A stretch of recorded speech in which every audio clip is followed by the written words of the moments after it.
身處賭城，眼看着打卡上班的這個時間呢，就已經到了最後的臨街點。不過呢，這個道路交通還是一片的紅色堵塞，這樣心塞的場面，我想很多生活在大城市的朋友呢是經歷過的。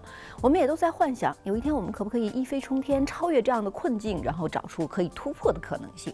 於是呢，我們看到呢，最近在什麼地方，在一些什麼樣的使用範疇當中，那個什麼飛行包似乎成了一個大家的期望點。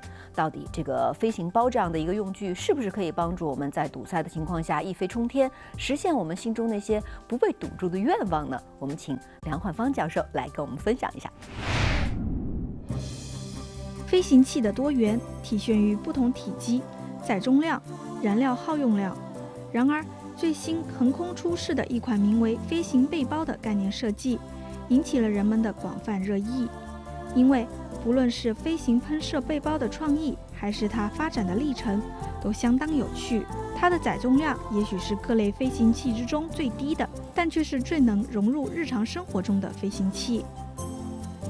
我記得有次咧，我哋講過嗰啲飛行汽車。係啊。今次咧，我見到教授你咧係想請教你咧，即係飛行嘅嗰個孭住好似背囊咁樣嘅飛行器咁嘅物體咧。咁其實呢件事咧係幾時開始嘅？咁其實係點樣一個概念啊？呢個咁嘅概念咧，其實遠追翻係1960年嘅時候咧。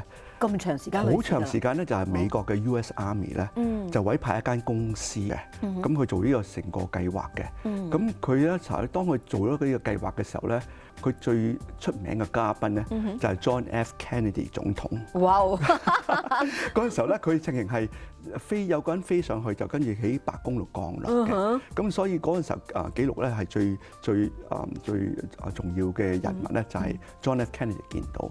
咁跟住咧，我自己本身亦見過咁嘅類似嘅，就係喺一套戲嗰度。咁可能大家會記得嘅就係1965年咧，James Bond 有套叫 Thunderball 嘅。咁嗰個 Thunderball 咧，James Bond 就係孭咗呢套咁嘅飛行包，咁啊即係撳佢去飛嘅時候。嗰個時候咧，咁個 US Army 咧就睇到而家真係可以飛到咯。但係佢哋咧就好失望，佢覺得點解失望咧？因為嗰個飛行包咧係只可以將一個人咧提升咧10米。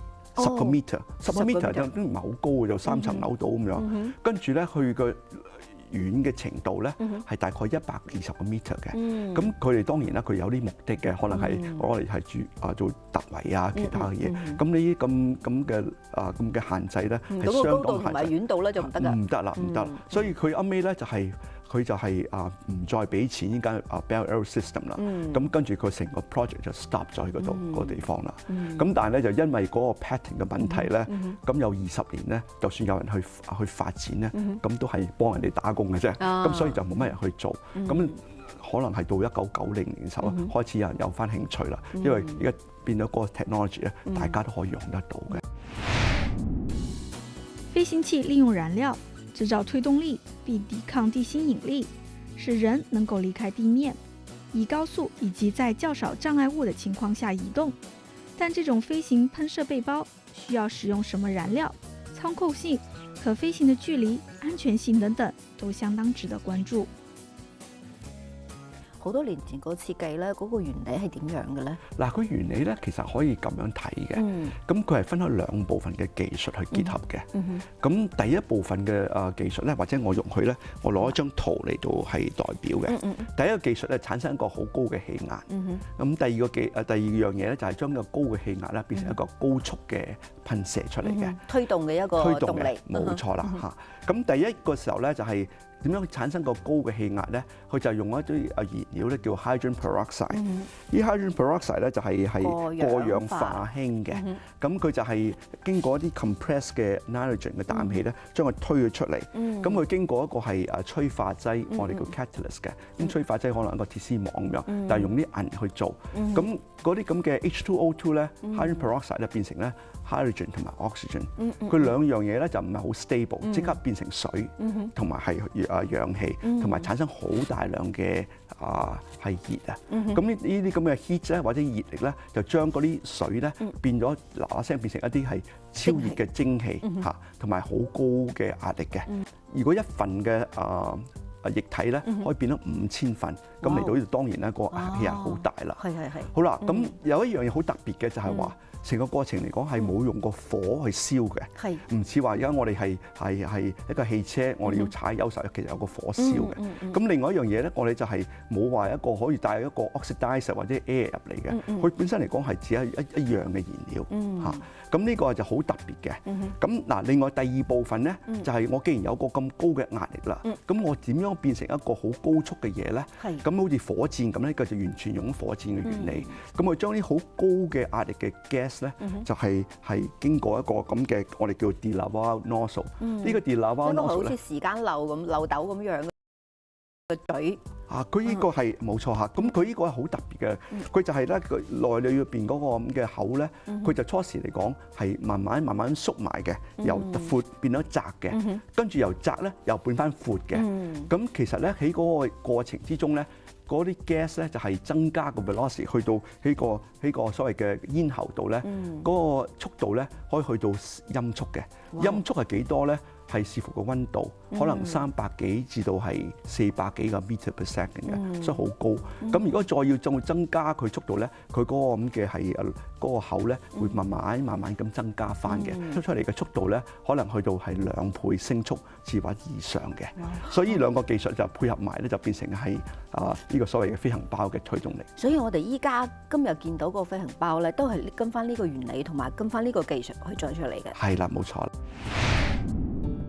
類似於剛剛問世時的直升機，飛行噴射背包的技術是顛覆性的，但令直升機等其他垂直起降的飛行器望塵莫及的是，飛行噴射背包能在狹窄的空間中運行，例如在建築物之間穿行，或者緊貼的建築物和樹木飛行。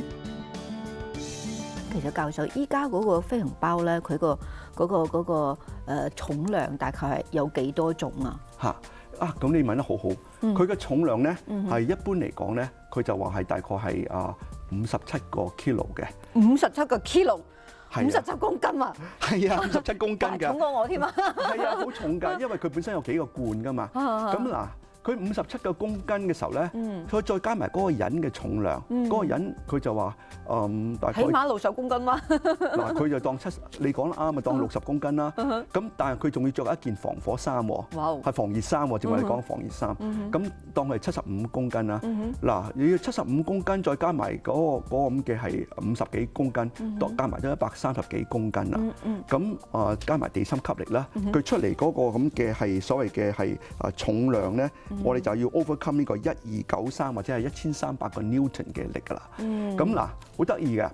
咁正話我話嗰啲咁嘅壓力啦，咁係其實個壓力咧出幾多 gas 咧係完全嗰個咁嘅飛行員咧控制嘅。咁呢個圖咧就代表我個推力咧同埋嗰個飛行員控制嗰個壓力啦。假設如果我哋話嗰個壓力係8嘅，咁我哋又啱啱係多少少。如果我希望係再能夠加速嘅，甚至乎唔止加速，我就算我去到某個速度停咗之後咧，咁我仲要行個某個速度，咁有風嘅阻力㗎。風嘅阻力有少少唔同嘅喎。如果我直上嘅時候咧，係稍微係流線型啲嘅，但係嗰個橫行嘅時候咧，個阻力大好多啦。係啦，所以變咗嗰個人咧就要踩多啲油，踩少啲油啦。要俾多啲嗰個 power 咁樣㗎啦。冇錯啦嚇。咁而家佢哋話咧，今日嗰個 power 咧，嗰啲commercial 用嘅咧，大概係800匹馬力嘅。我哋聽到人哋嗰啲消防員啊、警察啊有呢樣嘢咧，我哋就覺得好羨慕㗎啦。咁其實真係即係一個用到嘅東西咁樣家下，如果 for 呢個技術到依家個階段。消防員可以用到嘅，消防員可以用到，因為佢可以今日嚟講可以提升到75個 meter 嘅，咁75 meter 都好高下㗎啦。咁佢就當然啦，可以係譬如話佢唔會上到上邊抱翻過嚟落嚟，因為抱翻過嚟落嚟有多個重量喺度㗎嘛，又跌咗落嚟啦，跌咗落嚟啦。咁但係佢可能會帶啲嘢俾佢，可能一條繩啊咁嘅嘢。咁可能有個人係喺個懸崖度嘅，咁佢需要一條繩嘅，咁佢可以救援嘅。咁甚至乎可以做啲偵察嘅工作。飛行噴射背包現階段只是一個實驗室裡的研究產物，要把這個概念變成現實世界可以使用的產品，尚有一段距離，當中要克服多重的難關，同時要顧及不同的安全與使用問題。其實教授上次咧，我哋請到教授你嚟到我嘅節目咧，即係今日我哋講嘅係飛行嘅汽車。係啦。咁今次咧個飛行包。係啦。咁其實呢，我一係諗起教授你嗰陣時咧就係識飛嘅教授。咁其實嗱呢兩樣識飛嘅東東咧，其實佢哋可唔可以夾埋或者點樣咧，會有個更加飛啲好啲嘅一個結果出嚟咧？飛行車咧就用多少少係飛機嘅原理，呢個咧就其實用咗火箭嘅原理嘅嚇，用咗火箭嘅原理，但係火箭嚟講係直不甩咁升上升落噶嘛，其實火箭發射火箭係容易過呢個好多嘅。有一樣嘢咧，我諗翻呢個節目咧，好得意嘅，因為呢個咁嘅你正問呢個問題咧，好有趣嘅，係因為人咧自古到今咁都係希望想飛噶啦，但係一個人咧，因為飛同一個飛機飛唔同，人咧會喐噶嘛。咁如果呢個飛行員你留意到嘅時候咧，佢上到天空嘅時候咧，佢其實佢都唔係喐動好多嘅，因為喐動好多嘅時候咧，佢個重心咧就會係偏離咗。一偏離咗嘅時候咧，佢嗰啲失去平衡咧，可以打轉嘅。咁所以咧就係呢一樣嘢都係説明咗咧，其實咧一個人喐動咧飛起上嚟咧。唔似話真係 Superman 啊或者 Batman 咁樣，係冇一個調節嘅，唔係好似雀仔咁有自己有調節嘅。飛機就唔需要咁樣，飛機冇嘢有部分喐嘅。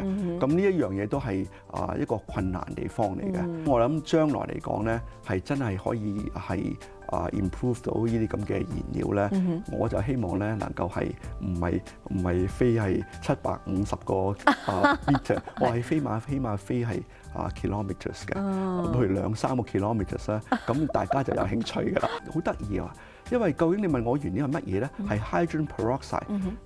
我哋講嘅其實係雙氧水，但係呢個雙氧水就同你去藥房買嗰啲雙水係唔同，嗰啲係消毒嘅，嗰個係得3% 純正嘅，呢個要起碼要80至90% 純正嘅，係嗰樣嘢貴。咁將來如果有啲其他嘅燃料咧，又係好高密度嘅係energy 嘅時候咧，我覺得係可以令到呢樣更加係提升。咁至於話呢個同埋個飛行車有冇瓜葛咧，兩樣都可以直升嘅，咁呢一樣係好重要㗎啦。咁你行下街陣間話好多人喎，咁樣我突然間撳個掣，我每人都孭住包囊㗎，撳一撳個掣即刻飛上去，咁呢個真係係了不起啦，真係係嘛？同埋個車都係一樣，咁塞交通嘅時候，咁我一撳我自己又飛上上邊。不管是怎麼樣的一種離開地面的方式，其實人類對於這樣的一種探索真的是孜孜不倦。當我們今天看到了這樣的一種背包的飛行器的概念的時候呢，也幻想着未來它可以更大面積的普及。那麼到底需要怎麼樣的才能，甚至是訓練，我們才能夠真正的去駕馭它，甚至讓它在功能方面有更長足的進步呢？讓我們繼續等待這些新的研究結果吧。好了，今天節目到這兒告一段落了，明晚同樣時間再見。